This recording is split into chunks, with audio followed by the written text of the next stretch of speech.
Hello and welcome to Supposedly Fun. My name is Greg and I am here today to do a Friday Reads video with Teddy, my dog, who has become a fixture of these Friday Reads videos. And I feel like I've managed to get him in every Friday Reads for about a month at this point, and I know there's going to be a week where he's off doing something or I'm not able to get him into the video. So for now, it's working out pretty nicely. He is here lying down in my lap, and I should also mention, as always, there will be a timestamp down below if you'd like to skip the chatty portion of this video to get to the actual Friday Reads portion of this video. I only managed to finish one book this week. Just one book. It's been an interesting reading week around here. We'll get into it in a little bit. I have two other books ongoing, and I'm kind of almost done with one. We'll talk about that when we get to the actual Friday Reads portion of the video.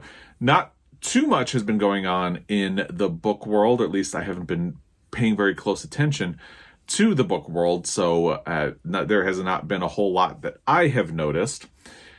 It's been a pretty busy week with work. You know, I got a bit of a lull after Thanksgiving, and it really roared back with work this week because people started figuring out how close we are to Christmas and that little break between Christmas and New Year's, and then January. So this week ended up being really busy, and I just have been feeling kind of tired and didn't have a lot of energy to spend on videos. So the only one that I got was a gift ideas video, which I posted on Monday. It will be linked down below. And that kind of translated to reading. I just really didn't get a whole lot done. I did do one thing, and I'll talk more about this in a video later in the month, hopefully, because one thing that has happened a fair amount recently is I've been getting comments from people asking how they can support my channel, specifically asking about Patreon in particular, and I don't think that's something I want to do right now. I definitely don't want people to feel like they're being monetized. I want people to have the option of just watching and not feeling like they're going to be missing out on additional content unless they start to pay or anything like that. So also there's the fact that I know I'm kind of at my bandwidth for things that I am capable of achieving. So I don't know how easily I would be able to create additional content. I'm kind of at my limit right now. Maybe in the future, but for right now, I am kind of comfortable with the way things are. And again, I don't want to push people to contribute. If they can, great. There's always super thanks, but I want people to feel free not to as well. But it was pointed out to me that Bookshop has an affiliate program, and I always think of them as just independent bookstores. So I applied, and they approved it. So what I'm going to do now is, when I have the links to the titles that I'm going to talk about in a video down below, I will have an affiliate link to bookshop.org. So if I encourage you to pick up a book and you want to purchase it from bookshop.org, you can use that affiliate link and I'll get a little percentage of it. I think you can also choose to make me your bookstore, which is weird because I'm not a bookstore. So if you want to support the channel, you can do it that way.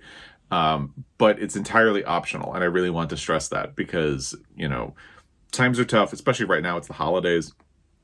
Money can be tight. So I don't want it to feel like it's a requirement, but I feel like because I send people to bookshops, bookshop.org a fair amount, or recommend it a fair amount, that seems like a good way to do it. So if you are looking for a way to support the channel, that could be something, especially if something I said encouraged you to buy the book. Although I would still encourage you to check out your local independent bookstore as much as possible and use them. It's just another option that you have. But you also have the option of not doing anything but watching this video. You know, I monetize the channel, and there are ads that show up on the video. So I don't really want to do too much more than that, but I'm going to think about it and reflect on it.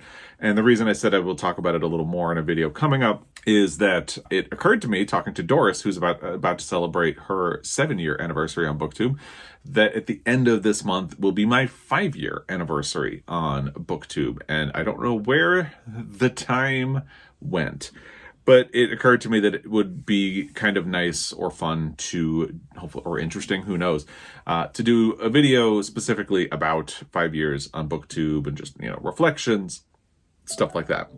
So that should be coming. So starting with this video, there will be affiliate links for the books that I mention, and I'll try to keep doing that going forward. You can watch for them, use them, don't use them. It is all perfectly fine. Hey, so I forgot something before the end of the video, and because I had already taken my phone out of the tripod and Teddy is just asleep on me and being adorable, I can't get my phone into the tripod one-handed. Anyway, Andre Braugher died this week, and that is really sad, and I had mentioned this on Threads, but I figured it would be worth adding into this video because it is bookish. Andre Braugher once came into the Borders where I worked in New Jersey and asked for help. And it was me. I was the person he asked for help. And he was going through the summer reading list his son had been given for school, and he was trying to pick books. His son was not around to help shop, so he was trying to pick up books that he could make sure were ready for his son. And he was just a lovely person. I have not, I admit, watched a whole lot of things that have Andre Braugher in it, but he is always a celebrity who has been close to my heart because he was so kind and genuinely wanted feedback from me as someone who had helped other people through summer reading lists, and very curious. And the hallmark of the conversation was that The Adventures of Tom Sawyer was one of the books on his son's summer reading list as something that he could potentially read. And he mentioned to me, he was like, well, so I've heard that there are a lot of uses of the N-word in this book. What do you think about that? And I was like, I don't think you should be asking me about that. I don't know if it's my place to really answer or have much of an opinion. And he's like, no, I'm really curious, has it come up before? And I said, well, no. To be honest with you, it hasn't come up, and really what ended up happening is he talked through a lot of his thoughts on it, but he really genuinely wanted me to be part of that conversation. And, I was young and scared because I was like, I don't want to give bad advice, especially on this topic. And he just kind of talked it through, and what he decided ultimately was just, it would be a good book for him to have conversations with his son about and talk about the representation and what the meaning of the word is and what it means in the book and what it means historically, and talk a little bit about the conversations that people have now, today, even, this was somewhere around 2007 or 2008, that people were already having about whether or not that word belonged in the book and it should be edited out. And that's ultimately what he decided. But he was just a genuinely kind, curious person, and that is always what I have remembered about him. So every time his name comes up, I just get delighted because it's a really great interaction that I had, and it shows the power of kindness and what kindness can do if you're just nice to people, because I have always remembered him very fondly from that one encounter. It's my favorite celebrity encounter that I have ever had. Most of the other ones have been embarrassing. Someday I will tell you about my Tina Fey story. It's not actually that bad, but, it was definitely a very different kind of encounter, and I did not speak eloquently at all. But yeah, so I just wanted to mention that, and back to the rest of the video. So that's really the only thing going on this week. Let's get to the actual Friday Reads portion of the video. As I said, I only finished one book this week, and the reasoning for that is a lot about work, getting really busy, final preparations for the holidays. We spent a lot of last weekend baking cookies, Christmas cookies. We tend to do a box of Christmas cookies so we can give some to my in-laws, some of our neighbors. My therapist got one this year, and just little token Christmas gifts for people in our lives. And it's kind of a fun thing to do anyway, just to plan what we do. So we did that last weekend. And then some nights during the week, we had to get out and deliver a couple of the boxes. And work was really busy, and I've just been tired. So for whatever reason, I just didn't feel like I had a whole lot of energy to read. And hopefully that's going to get better, because I got to get a wiggle on to finish, or to make sure I cram in the things that I was hoping to cram in before the end of the year. If I don't get to them, it's going to be fine. But there are a couple of things I wanted to do by the end of the year. So I'm going to try to make sure I get them done. And, you know, the window's closing. It's not closed, but it is getting shorter. So I have to pick up, and hopefully I'll be done with some of these things really quickly. Let's dive in to the only book I finished, and then we'll talk about the ones that I have ongoing. I didn't think about how to situate this with Teddy in my lap. So I spent a lot of time talking about Of Time and Turtles, Mending the World Shell by Shattered Shell by Cy Montgomery with illustrations by Matt Patterson in my last Friday Reads video, which will be linked down below. This is the book that I finished.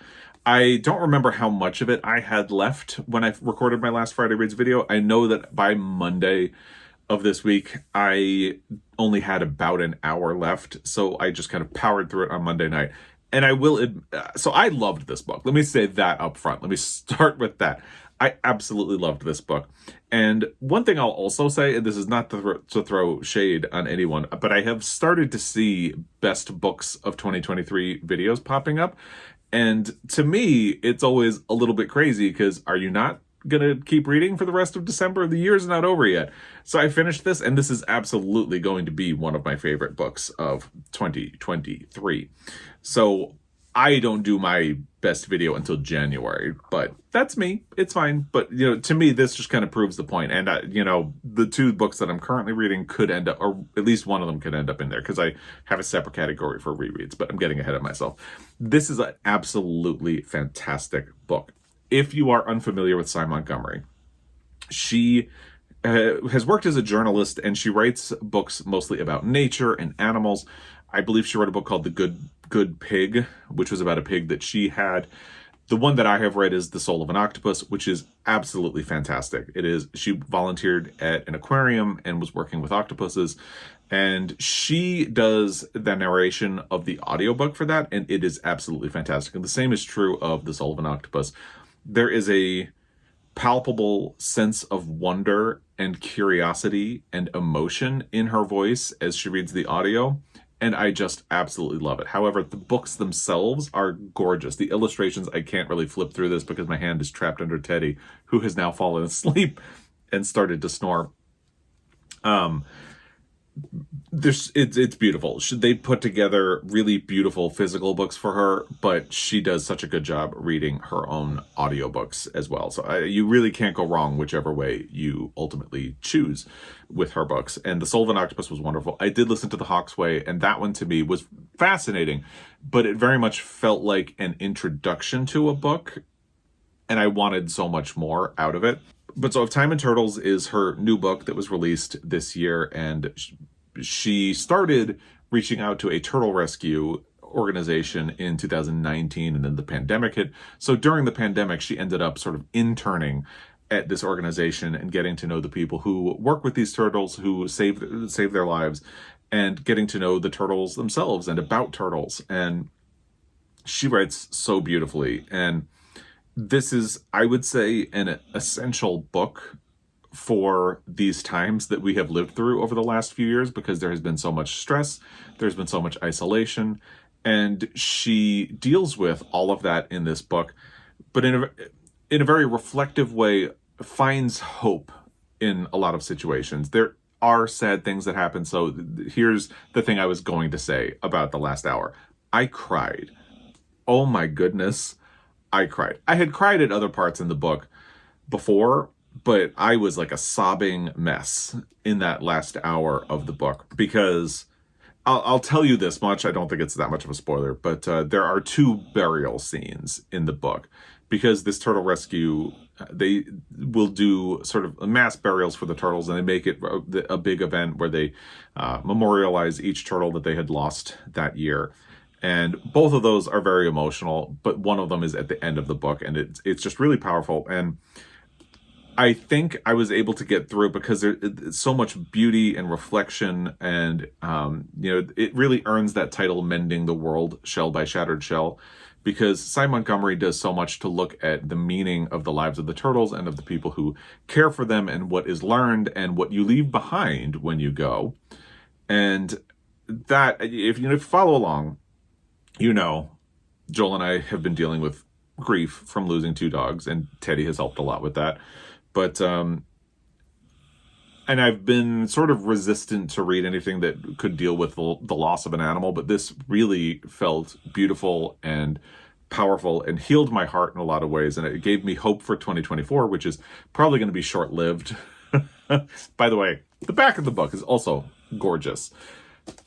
But, you know, the hope will probably be short-lived because 2024 promises to be a mess because it's going to be an election year in the United States, and a lot of stress is attached to that. But this really helped heal my heart in ways that I think I needed, and it gave me new perspective on life and loss and everything. And this Turtle Rescue League is just so admirable because they take some hopeless cases. Some of the turtles that they take in had been recommended to be euthanized by other vets.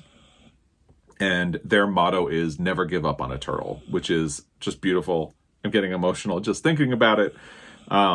Because so many times there are definitely instances where the turtle ends up being lost anyway, and they are definitely not someone who wants a turtle to suffer. But there are many instances where they actually are able to put a turtle on a path to healing when a regular vet or other organization would have given up on that turtle. And there is some beauty in that as well.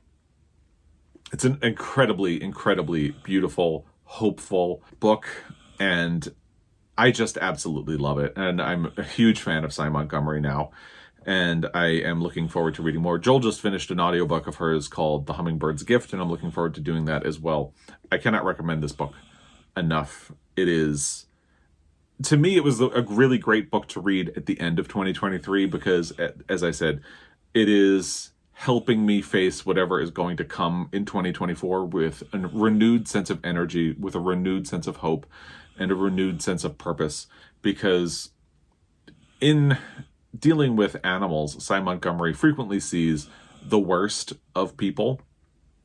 There is a turtle that they rescue at one point in the book who has been shot with an arrow, and the arrow is just stuck out of the turtle. So you can see the ways humans deliberately harm animals, but you can also see the humans who work at this rescue league or people they meet along the way who are desperate to help. So she deals with the worst of humanity and deals with the best and helps you focus on the good things and see the ways people love each other and support each other and the world around them.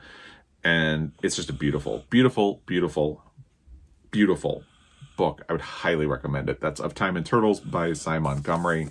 Mending the World Shell by Shattered Shell. A book that now has a special place in my heart, for sure. So, I had really been hoping and expecting that I would have finished my physical book by the time I spoke to you in a Friday Reads video, and that ended up not happening. So that's The Color Purple by Alice Walker. And I have about 100 pages left, and I have had 100 pages left for at least 3 days now. I have made no progress in this book since maybe Tuesday. And a lot of that comes down to the fact that I have been tired. There have been times I have picked it up at the end of the day when I finish work and have fed and walked Teddy and all of that. And I have, the chapters are very short. So I'll read a chapter and just, I struggle enough mentally and emotionally and just because I'm tired to get through it that I think that this is not a good time for me to read this book. My focus is elsewhere, and I need something that's going to help boost my focus and not drain it further. And I don't think I'd be a good reader of this book right under those circumstances. So I have not made any progress in it. This is a really beautiful book as well. I talked a little bit in my last Friday Reads video about how Alice Walker is a complicated figure because she is someone who has written a beautiful book right here and who has kind of become she has assumed the status of a wise elder in the current day. And unfortunately, she has fallen into conspiracy theories that she has promoted about and that are very anti-Semitic. She, over the last year, wrote a post on her website where she sided with J.K. Rowling and said really awful things about transgender people. So she's a complicated figure. When I do my deep dive on this book, because it is a Pulitzer Prize winner, there will be a lot to say about that book, and I think the relation of a complicated author with a book, and because it is a conversation I keep having with myself over the years, because there are so many things that are complicated and problematic, and my laptop is dying, so I'm just plugging it in, don't mind me. So there will be a very interesting conversation to have about it.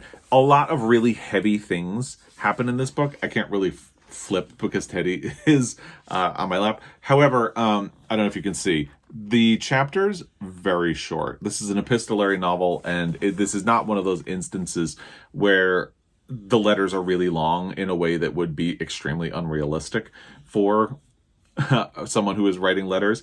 They are very digestible. So a lot of really heavy things happen in this book: sexual assault, violence, you name it, basically. And part of what keeps it digestible is that short chapter format. I think the longest chapters are about 4 pages. Maybe there was one that was 5 at the point where I'm at. And it helps keep you going because it reads very quickly. There is a lot of beautiful sentiment in this book. And again, it's going to be an interesting conversation to have because Alice Walker has become such a complicated figure. A lot will depend on the last 100 pages of the book, but she has clearly written a beautiful book, and one that is very well beloved by a lot of people, including myself. Over time, it has been adapted twice for the theaters, once for Broadway, and in fact the movie that is coming out this year is an adaptation of the stage musical of The Color Purple. So this is a very beloved property, and I think well within reason, but there's definitely going to be an interesting conversation to have. So I have 100 pages left. I can do this. I know I can. I just need to get a little bit of energy back. I think once Joel and I get through this weekend, because this weekend is also going to be really busy. My father-in-law's birthday is close to Christmas, so we always try to do something before Christmas to celebrate his birthday separate from the holidays. So that is going to be this weekend, and we have a friend coming to visit on Sunday. So I think once we get through this weekend, hopefully it will be smooth sailing into the holiday break, and I'll have renewed energy and purpose and can finish this and hopefully get the Pulitzer Prize deep dive finished and ready and filmed and edited and posted in time for the movie to be released. I think the movie comes out into theaters on Christmas Day. So that is what I have been doing with The Color Purple. Still working my way through it. What did I start on audio after I finished Of Time and Turtles? A book that I actually have a physical copy of, Dinner at the Homesick Restaurant by Ann Tyler. And I mentioned this in my last Friday Reads because I had already picked this as my next audio. And I mentioned the significance of why I am doing this now, although this is a book that I have been wanting to read for a very long time. The significance is this was released the same year as The Color Purple, and it was a Pulitzer Prize finalist. The Color Purple won. Dinner at the Homesick Restaurant was a finalist. And I figured this is a perfect excuse to read this at long last, because I've heard so many good things about Dinner at the Homesick Restaurant over the years, and I have wanted to read it. So I figured this is just the perfect opportunity to do it. So when I do my Pulitzer Prize deep dive on The Color Purple, I can speak with authority about at least one of the finalists for that year. The other one will be trickier. As I mentioned in my last Friday Reads video, it has fallen pretty hard into obscurity. My library doesn't have it. It doesn't exist on any subscription apps. So used copies of it are very expensive, probably because it is so hard to find. So that one will not really be an option for me to read right now. But this is sort of paired with The Color Purple. And if you're unfamiliar, this is the story of a woman whose name is Pearl Tull. I had to look at the back of the book to remember their last name. So she is 85 at the beginning of the book. And this is definitely one of those books where the first chapter could be an incredible short story. Like if the book just stopped, sorry, I'm laughing because he is full on snoring now. If the book just stopped after the first chapter, it would actually be fine. It's gorgeous. It would make a wonderful short story. And there are not too many books that I would say you could actually just take the first chapter out of the book and it would exist perfectly well on its own. Absolution by Anne McDermott, which was just released this year, is another one, actually. You could take that first chapter, publish it on its own, and it would be a really great short story. It's definitely Dinner at the Homesick Restaurant. So the introduction is Pearl Tull. She's 85. She is sort of looking back at her life. She is ill, and she has a feeling that this is a very serious illness and that it's pneumonia, but she is resisting going to the doctor. And she sort of reflects on her life and her children and her marriage, which was complicated and kind of ended. He was a salesman, and basically he took a job in another town and just left. And she kept telling the kids over the years that he was just traveling. She never told them that he had left in any way. And the book is about the fractured relationships of this family. So there are 3 children, and they have sort of reacted to their childhood in very different ways. And I don't know the form that the rest of the novel is going to take, because I started this on Tuesday, and I got very quickly up to like 11% of the way through on audio, and I have not listened to the book since Tuesday. It's very similar to The Color Purple. I just have not really felt up to reading either on audio or in print for the rest of the week, and I really want to get back to this because I started this book and it settled into my soul very quickly and very easily. If you know me, you know I love books about complicated families. I love books about sort of generational trauma, and this is ticking all of my boxes really well. I am also fascinated by how people with a shared experience can come away with different interpretations or memories of that, and it seems like this is going to deal with that. So this book has been sort of burning a hole in my brain and my heart all week because I really want to get back to it. I just haven't had the energy. But it's been taking up residence up here, even so. And I can't wait to get further in. So I don't really know what the form is going to take. From the back of the book, it doesn't give much away, but from what I've heard, the siblings sort of come together. I don't know if Pearl dies or ends up dying. I don't know if she survives by the end of the book. Like I said, I only made it about 11% in. But I know her illness sort of drives the 3 siblings back together, and you get their interpretations of their childhood and their events. And right in this first section of the book, even in chapter 2, you have a sort of awareness and lack of awareness on Pearl's part, because she can admit she had a temper. But at the same time, when confronted, like one of her sons tells her his primary memories of childhood were that she had a really bad temper, she gets very defensive, and she can't understand why those are the things that he focuses on and remembers. So it's also a little bit about the ways in which we can have huge impacts on people in negative ways without realizing the extent of what we are doing.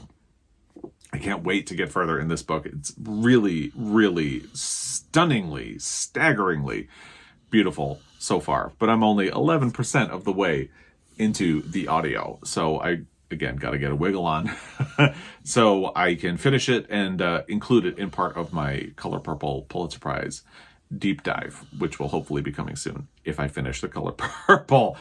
And in terms of things that I have next, I have not decided what my next audio is going to be. I might try to slip in another Cy Montgomery, because Joel listened to The Hummingbird's Gift and really highly recommended it to me. So it's only like a little over an hour. So I will probably do that once I finish Dinner at the Homesick Restaurant. And just because I'm on this powerful Cy Montgomery kick right now, and something that's barely over an hour sounds very doable and achievable right now. And because this was a very slow week for reading, I feel like that is something that I would need. Like, I need a win. And that sounds perfect. And then when I finish The Color Purple, my intention is to turn to Northwoods by Daniel Mason and manage to get that book in. It's something that I really want to finish by the end of the year. And because we're getting really close to the end of the year, I am sort of adjusting. Like, I also really wanted to read Witness by Jamel Brinkley by the end of the year. Blackouts, I kind of knew I was late on a library hold for that, so we'll see how that works out. But yeah, I am definitely wanting to get Northwoods done before the end of the year. So I think my next moves in physical form, and I'm sorry, he is snoring so loudly. So my next moves in physical book will be Northwoods by Daniel Mason, and we'll see what else I can achieve after that, if anything. And my next audiobook will probably be The Hummingbird's Gift by Cy Montgomery, just so I can cram that in. And like I said, I need a win. I need something that will be very achievable, especially since Northwoods sounds like it will be a little more on the dense side. So it would probably be helpful for me to do something a little easy on audio paired with that.